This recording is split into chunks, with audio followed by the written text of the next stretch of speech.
And in this one, we're going to show you how RMS Suite recalculates in real time in multiple windows with different reference quantities. For example, the playback spot. So we have a situation taken from the internet, actually, of a classic Jaguar XKE accelerating in second and then third gear. And we can calculate this, and I already did it, actually, so here it is. So we're going to see the FFT versus time at low resolution. I could have set that to a higher resolution and frequency, but anyway, I didn't.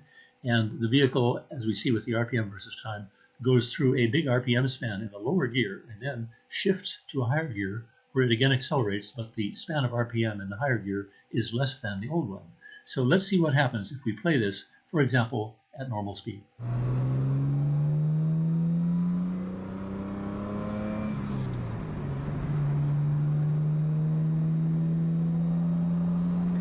So one thing to be aware of, and this is certainly not an issue with electric vehicles, but if you're dealing with this sort of situation where you have shifts and repeats of the RPM range with perhaps different spans, is that you get a situation here where we have the original data up to this time where that frequency appears the second time. So the cursor drops back during the release before taking up in the next gear and then writes the new data up to the point at which it runs out of frequency, then the original data is present. So this one has everything, and this one has only, let's do it again.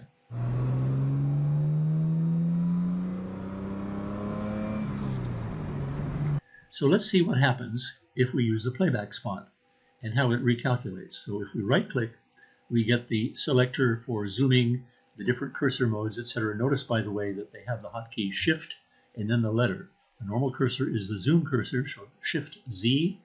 The label cursor is Shift L, the data cursor is Shift D, harmonic Shift H, and so on. It's quite obvious. And then Shift F is the filter cursor, and then Shift P is the playback spot. So let's generate the playback spot and line it up maybe here. And we see its position. This graph has a time axis.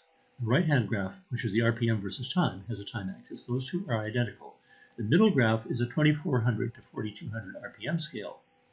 So if we now grasp the playback spot in any window, we can move the playback spot and the indicator in the RPM versus time where we are, and we see no change in the width in the time axis because we are controlling it from the time axis window.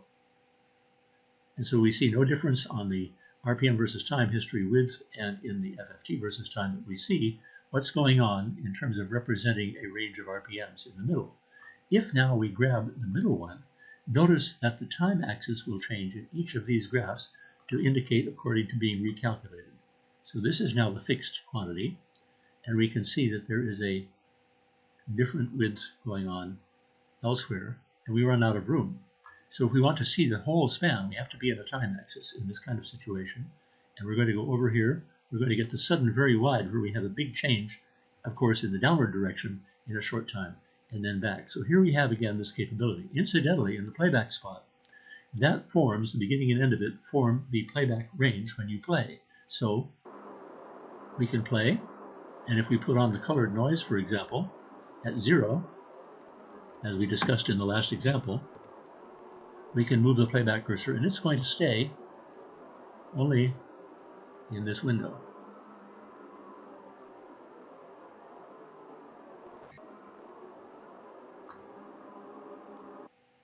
So that is the recalculation of reference quantities. We can move any of them, and all of them will move.